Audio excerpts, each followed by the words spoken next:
지난 주일에 저는 여러분과 함께 강하고 부드럽게 이런 제목으로 말씀을 나누었습니다. 죄와 사탄에 대하여 우리는 강한 태도를 지녀야 합니다. 타협하지 않아야 합니다. 이성을 보고 음욕을 품으면 벌써 간음한 것이라는 강한 태도, 여유가 없는 타이트한 태도를 가져야 합니다. 미워하는 것이고 살인이라는 강한 태도를 가져야 합니다. 헛된 맹세로 자신의 부정직함을 숨기려고 하지 않아야 한다는 강한 자세를 가져야 합니다. 그와 동시에 우리에게 악의를 가지고 해를 끼치려는 자들에게는 부드러운 태도를 견지해야 된다고 말씀드렸습니다.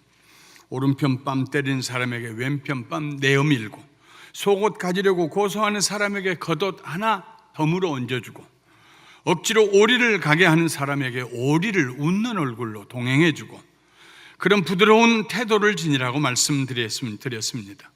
부드러운 사랑으로 상대방을 감동시켜야 합니다. 바위를 마모시키는 것은 쇠망치가 아닙니다.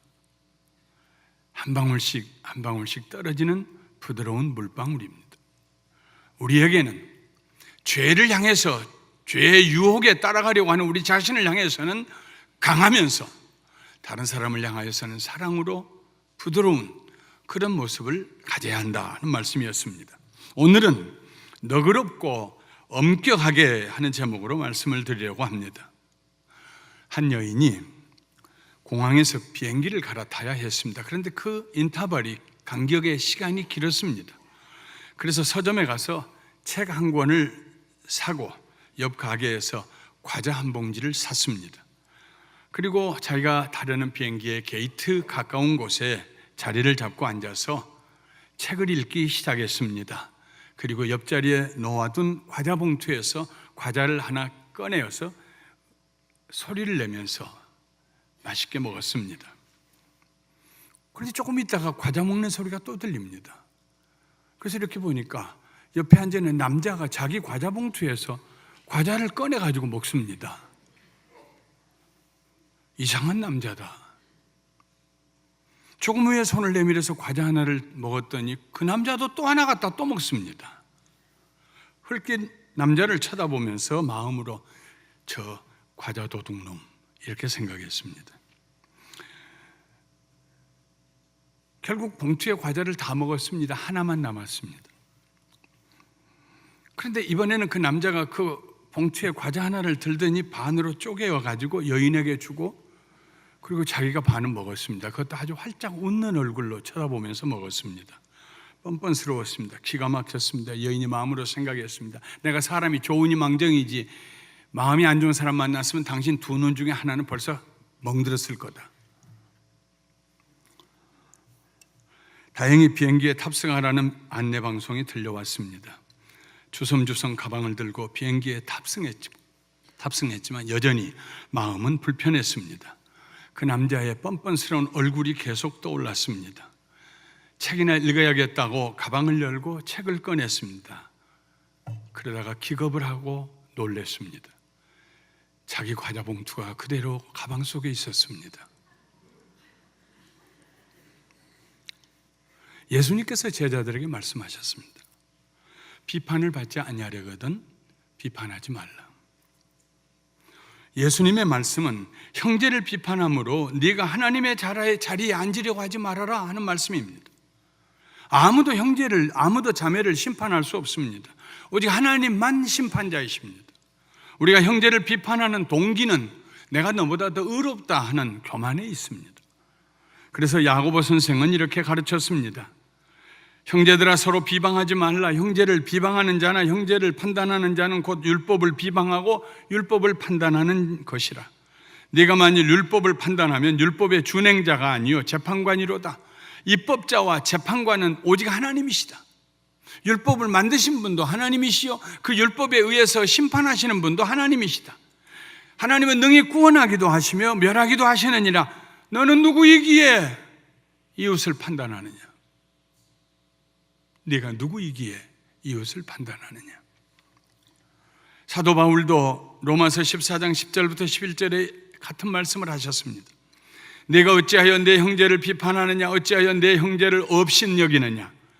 우리가 다 하나님의 심판대 앞에 서리라 기록되었으되 주께서 이르시되 내가 살았노니 모든 무릎이 내게 꿇을 것이요 모든 혀가 하나님께 자백하리라 하였느니라. 네가 누구간데 형제를 심판하느냐? 하나님의 일이다. 왜 하나님의 일을 하려고 하느냐? 우리는 형제를 심판하기 전에, 비판하기 전에 충분히 그 형제의 형편을, 왜 그런 일을 했는가, 왜 그런 생각을 했는가, 왜 그렇게 말했는가, 왜 그런 행동을 했는가에 대해서 이해하려고 노력해야 합니다. 우리가 다른 성도님들의 형편을 다 알 수가 없습니다. 오직 하나님만 아십니다. 그래서 겸손하게 우리는 어떤 형제의 우리가 용납할 수 없는 일을 행하는 것을 볼 때, 말하는 것을 들을 때 하나님 앞에 물어야 합니다. 저 형제가, 저 자매가 왜 저렇게 했을까요? 달라스 신학 대학의 총장으로 가신 척 스윈돌 목사님, 미국 기독교에서 존경받는 목사님입니다. 한번 캘리포니아에서 사경회, 성경 공부를 인도하시게 되었습니다. 어떤 남자 한 사람이 반갑게 스윈돌 목사님에게 와서 악수를 청하면서 말했습니다. 목사님, 내 평생의 소원이 목사님에게 성경 한번 배워보는 것이었습니다. 우리 좋으신 하나님께서 이번에 그 기회를 저에게 주셨습니다. 감사합니다. 감사합니다. 감사합니다. 그리고 그 남자는 맨 앞줄에 앉아가지고 고개를 들고 목사님이 가르치는 성경을 배웠습니다. 그런데 몇 분이 되지 않아서 고개를 떨구었습니다. 그리고 깊은 잠에 들어갔습니다. 그 성경 공부가 다 끝날 때까지 눈도 떠보지 않았습니다. 그 다음날도 제일 앞자리에 와서 몇 분 지나고 난 다음에 다시 깊은 잠에 빠져들어갔습니다. 그 다음날도 또 그랬습니다. 마지막 날이 되니까 스윈돌 목사님, 처음에는 왜 그럴까, 저분이 왜 그럴까 싶었는데 마지막 날에는 스윈돌 목사님 마음에 분노가 치밀어 올라왔습니다. 그렇게 말을 하지 말든지, 아니면 저 뒤에 어디 가서 조용히 앉아서 거기서 자든지, 왜 제일 앞자리에 앉아가지고 온몸을 흔들면서 그렇게 잠이 깊이 들어야 하는 거예요? 집회가 끝나자 그 남자의 아내가 스윈돌 목사님을 찾아왔습니다. 목사님, 제 남편의 평생 소원이 목사님에게 성경 한번 배워보는 것이었습니다. 이런 기회를 주신 하나님께 감사드립니다. 제 남편은 말기암 환자입니다. 고통이 너무 심해서 최고로 도수가 높은 진통제를 먹는데 그 약만 먹고 나면은 깊은 잠에 빠져들어갑니다. 그런데 목사님 말씀 배우고 싶다고 하루도 빠지지 않고 앞에 와서 앉아 있었습니다. 우리는 다른 사람을 이해할 수 없습니다. 왜 그 사람이 거기 앉아 잠자고 있는지도 모릅니다. 우리는 이해하지 못한 상태에서 다른 사람을 비판하는 일은 대단히 위험한 일입니다. 이해할 수 없는 일을 우리가 보게 될 때 우리가 해야 할 두 가지 기도가 있습니다. 하나는 그 사람을 이해할 수 있게 지혜를 주시라고 기도해야 되고, 다른 하나는 그 사람이 더 이상 오해받을 일 하지 않도록 도와주시라고 기도해야 합니다. 예수님께서 제자들에게 말씀하셨습니다. 너희가 비판하는 그 비판으로 너희가 비판을 받을 것이고, 너희가 헤아리는 그 헤아림으로 너희가 헤아림을 받을 것이니라. 헤아림이라는 것은 어떤 물체를 되는 그릇입니다. 우리 한국어로 말하면 큰 말이라고 하는 그릇이 있고, 작은 쌀이나 보리를 대는 되라고 하는 그릇이 있는 것처럼 그게 바로 헤아림입니다. 유대교의 랍비들은 이렇게 가르쳤습니다. 하나님께는 두 가지 헤아리는 도구가 있다. 하나는 자비라는 그릇이고 다른 하나는 심판이라는 그릇이다.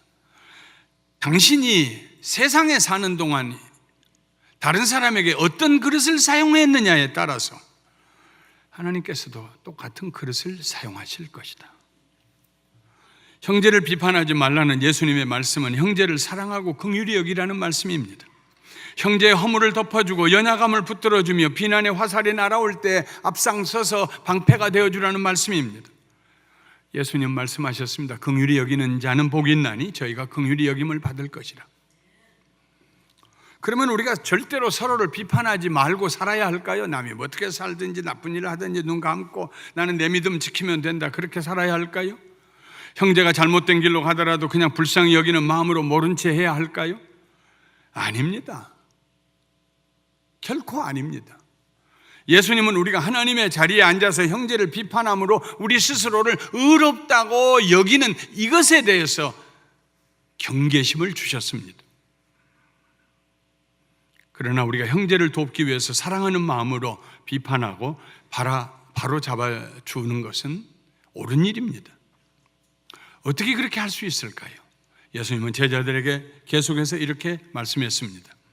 어찌하여 형제의 눈 속에 있는 티는 보고 내 눈 속에 있는 들보는 깨닫지 못하느냐?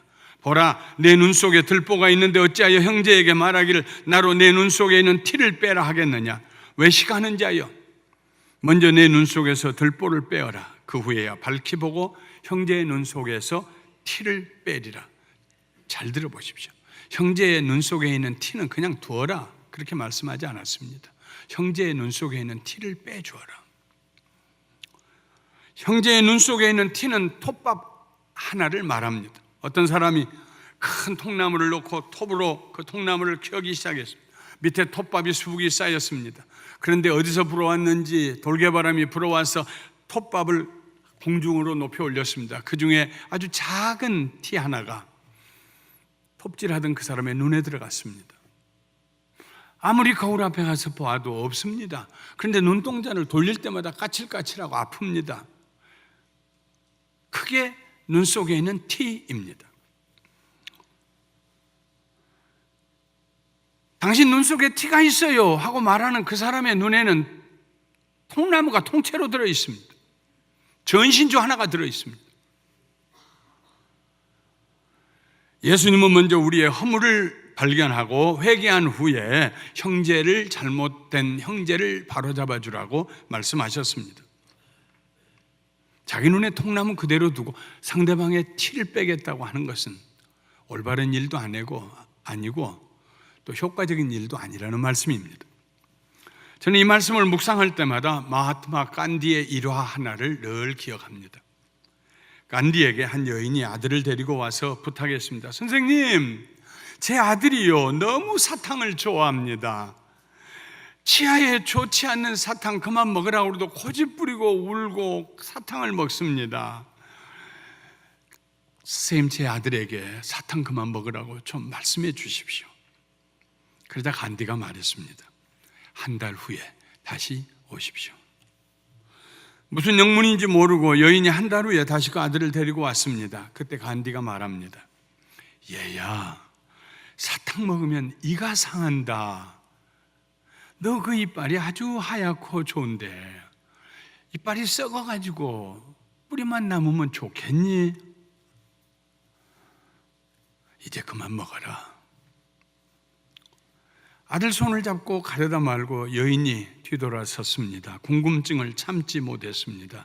물었습니다. 선생님, 그렇게 쉽게 한마디만 하시면 될 것을 왜 한 달 후에 오라고 하셨습니까? 그때 간디가 대답했습니다. 한 달 전에는 나도 사탕을 맛있게 먹고 있었거든요. 여인이 아이를 데려와서 우리 아들한테 사탕 그만 먹게 먹으라고 말씀 좀 해주세요 하고 부탁할 때 간디가 그 어머니에게 사탕 먹는 게 뭔 죄냐고, 나도 사탕 좋아한다고 그렇게 말할 수 있었습니다. 아니면 자기는 먹으면서도 위선적으로 아이에게 사탕 먹지 말라고 안 돼 먹으면 하고 타이를 수도 있었을 것입니다. 간디는 사탕을 먹으면 어린아이의 치아가 상한다는 것을 알고 있었습니다. 간디는 진심으로 그 아이의 나쁜 습관을 고쳐주고 싶었습니다. 그러기 위해서는 자기가 먼저 사탕 먹는 습관을 버려야 했습니다. 그래야 자기 속에서 진실한 말이 그 아이에게 전달될 수 있다고 생각했습니다. 다른 사람의 눈에 티가 있습니다. 그 티 때문에 눈물을 흘리고 안구의 색깔이 붉어지고 안질이 생깁니다.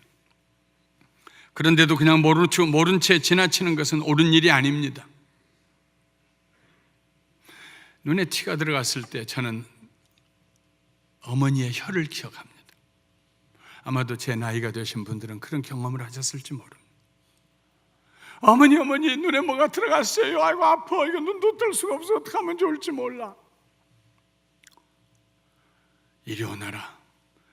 저를 꼭 껴안고 갑자기 어머니의 혀가 내 눈 속으로 들어옵니다. 휘.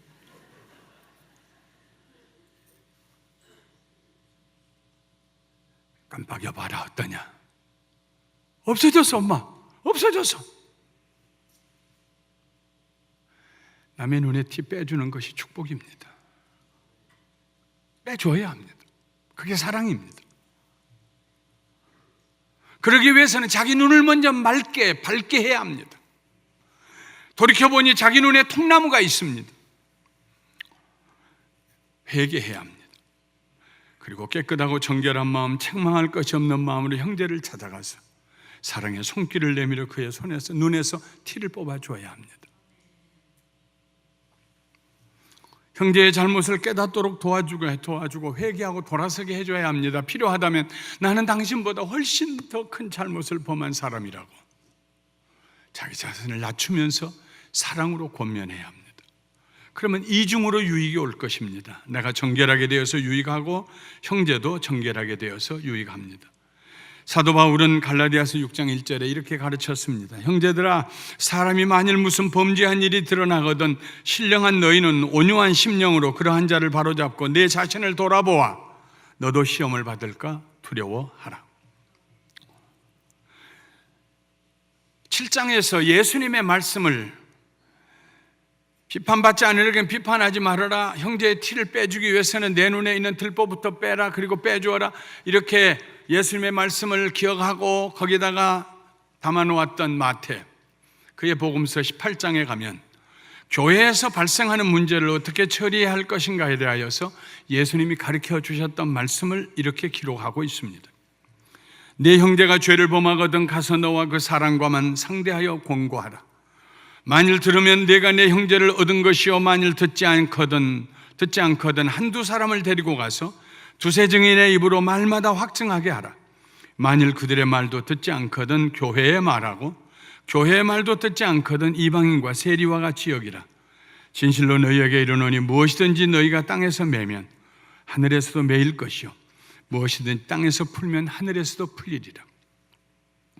성도들이 죄를 저질렀을 때 교회가 취해야 할 4가지 단계를 말씀하고 있습니다. 첫 번째 단계, 범죄한 개인을 그 범죄한 사실을 알고 있는 개인이 혼자 찾아가서 사랑하는 마음으로 그의 허물을 지적하고 권고해야 합니다. 그렇게 하기 전에 혹시 나에게도 그런 잘못이 있는지 먼저 돌아보아야 합니다. 만일 그가 나의 권면을 듣고 회개하고 돌아서면 하나님의 용서를 구하고 용서를 선포하고 그리고 다시는 그의 허물을 나 자신부터 기억하지 않아야 합니다. 덮어야 합니다. 하나님이 용서하신 것을 누가 다시 들출 수 있겠습니까? 두 번째 단계로 그렇게 권면했는데 자신의 잘못을 인정하지 않거나 인정한 후에도 변화하지 않고 계속해서 잘못할 때에는 한두 사람의 증인을 데리고 가서 그가 잘못한 일을 드러내고 회개하도록 권면하라고 하셨습니다. 그러니까 본인과 다른 한두 사람, 다른 말로 하면 두세 사람이 같이 가서 그 사람의 잘못에 대해서 얘기하고 사랑하는 마음으로 책망하고 돌아서게 해야 합니다. 이때에도 우리는 우리 자신들을 먼저 돌아보고 사랑으로 권면해야 합니다. 세 번째 단계로 그래도 듣지 않으면 교회 앞에 공개적으로 말하고 그의 잘못에서 돌아서도록 권면해야 합니다. 교회 앞에 공개적으로 그의 죄를 얘기해야 돼요. 초대교회는 그랬습니다. 네 번째 단계는 그래도 돌아서지 않으면, 교회 앞에서 그를 책망했는데도 돌아서지 않으면 이방인과 세리처럼 여기라고 하셨습니다. 다행히 바리새인처럼 여기라고 하지 않으셨습니다. 바리새인은 돌아오지 않았습니다. 바리새인들은 자기가 의롭다고 생각하는 사람들입니다. 이방인과 세리같이 여겨라. 이방인과 세리들은 회개하고 돌아왔습니다. 회개하면 누구든지 교회의 지체로 다시 회복될 수 있습니다. 성령님을 회방하고 멸시하지만 않는다면 어떤 죄라도 다 사함을 받고 다시 교회의 일원으로 받아들일 수 있습니다.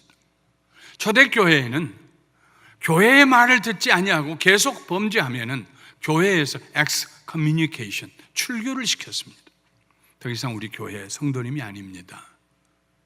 관계를 끊었습니다.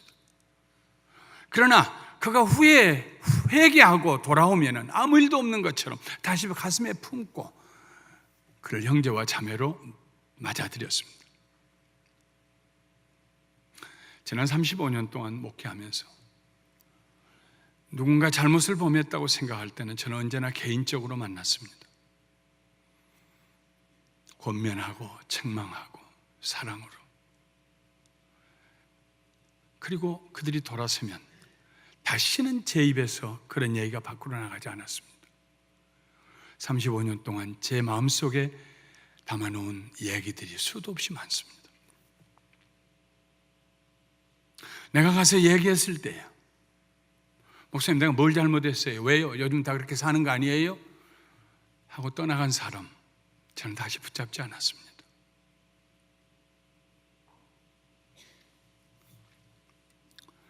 말씀을 마치겠습니다. 오늘 말씀의 제목이 너그럽고 엄격하게입니다. 마태복음 5장, 6장, 7장 예수님의 산상수훈에서 가장 중요한 원칙이 무엇일까? 지난주일에는 강하고 부드럽게, 오늘은 너그럽고 엄격하게. 우리는 다른 사람들을 비판할 때 너그러운 자세를 지녀야 합니다. 설사 비판하더라도 사랑과 관용으로 그를 돕기 위해서, 그를 세우기 위해서 비판해야 합니다. 내가 당신보다 더 의롭다는 자세로 비판하지 않아야 합니다. 우리는 누구보다도 더 의롭지 않습니다. 바울은 말했습니다. 나는 죄인 중에 괴수다. 바울이 의롭기 때문에 다른 사람들에게 교훈을 준 거 아닙니다. 그는 늘 자기 자신을 가장 낮은 자리에 두었습니다.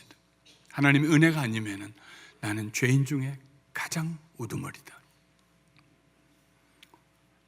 우리는 우리 자신에 대해서 엄격해야 합니다. 다른 사람의 잘못이 톱밥에서 나온 조그만 티라면 나의 잘못은 아직 톱으로 켜지도 아니한 통나무라는 것을 잊지 않아야 합니다. 그런 겸손한 자세로 늘 자기 자신을 돌아봐야 합니다. 예수님께서 우리에게 그런 자세를 모범으로 보여주셨습니다. 엄격한 자세. 성경 복음서를 자세히 읽어보면 예수님은 이 세상에 계시는 동안에 아버지 하나님의 뜻을 따라 엄격하게 사셨습니다. 조금의 여유도 없었습니다. 늘 기도하시면서 아버지의 뜻이 무엇인지 물었습니다. 그 뜻에 따라서 어떤 사람을 만나기도 하고 어떤 곳으로 움직이기도 하셨습니다. 수로보니게 여인의 귀신 들린 딸을 찾아가서 사흘길을 찾아가서 고쳐주시고 그냥 사흘길을 되짚어 오기도 하셨습니다. 예루살렘으로 올라가자고 형제들이 당신이 형님이 그렇게 훌륭한 일을 하려면 예루살렘에 가서 자기를 좀 드러내세요 하고 예수님의 가슴을 뒤집어 놓는 말을 할 때 먼저 올라가라. 아직 내 때가 되지 않았다. 그리고 있다가 얼마 되지 않아서 그냥 뒤따라 올라가셨어요. 왜냐하면 때가 되었기 때문이요. 성령님의 인도하심을 쫓아 철저하게 엄격하게 사셨습니다. 어디를 보아도 예수님께서요, 내가 누군 줄 알아. 내가 하나님이야. 나 이 정도의 자유는 있어. 예수님이 그런 말씀 하신 적이 없습니다. 여우도 굴이 있고 하늘을 나는 새도 집이 있지만 나는 머리둘 곳이 없다. 그분은 세상에 종으로 오셨고 종의 신분을 벗어나 본 적이 없습니다. 그러나 예수님은 다른 사람들, 특별히 죄인들을 향해서는 너그러우셨습니다. 예수님의 제자들 모두가 다 한 사람도 예외 없이 세상에서 존경받지 못한 사람들입니다. 그러나 예수님은 그들의 발을 닦아주셨습니다. 사회가 내쳐낸 병자들, 귀신 들린 자들, 가늠하던 현장에 잡혀온 여인, 세리와 창녀들, 예수님께서 두 팔을 펴시고 그들을 받아들이시고 용서의 복음을 선포하시고 하나님의 사랑을 그들에게 알게 했습니다. 오늘날 사회의 흐름은 나 자신에게는 한없이 너그럽고 다른 사람에게는 한없이 엄격해야 된다는 그런 흐름이 있습니다. 우리 예수 믿는 사람들이 이 흐름을 바꿔놔야 합니다. 우리 자신에게는 엄격해야 합니다. 다른 사람에게 너그러워야 합니다. 하나님 아버지가 거룩하신 것처럼 우리도 거룩해야 됩니다. 정직해야 합니다. 겸손하고 흠이 없어야 합니다. 예수 그리스도의 피로 날마다 씻어내야 합니다. 날마다 회개해야 됩니다. 날마다 변화해야 합니다. 날마다 자신에게 엄격해야 합니다. 그러나 다른 사람들을 향해서는 너그러워야 합니다. 죄에 대해서 너그러워야 한다는 말씀이 아닙니다. 사람에게 대해서 너그러워야 한다는 말씀입니다. 너그러움으로 그들을 대하고, 너그러움으로 그들을 용서하고, 너그러움으로 그들을 권면하고, 너그러움으로 그들에게 소망을 두고, 언제라도 그들이 돌아설 때 옛날 얘기하지 아니하고 다시 받아들이고, 우리가 형제를 비판할 때조차도 유익한 목적을 위해서 비판해야 합니다. 비판을 위한 비판, 내가 당신보다 더 나아 하는 걸 증거하기 위한 비판은 하나님 앞에 범죄한 일입니다. 우리 자신을 먼저 정결케 한 후에 형제를 사랑으로 비판할 때 그를 그리스도 안에서 우리가 옳게 설 수 있도록 도와주게 됩니다. 형제를 향한 우리의 비판에 하나님의 선하심과 하나님의 인자하심이 가득해야 합니다. 우리 감사하는 교회가 대를 물려서 어른들뿐만 아니라 아이들까지 우리 자신을 향해서는 엄격하고 다른 사람을 향해서는 사랑으로 너그러운 복 있는 교회가 되시기를 주님의 이름으로 축원합니다. 축원합니다. 축원합니다.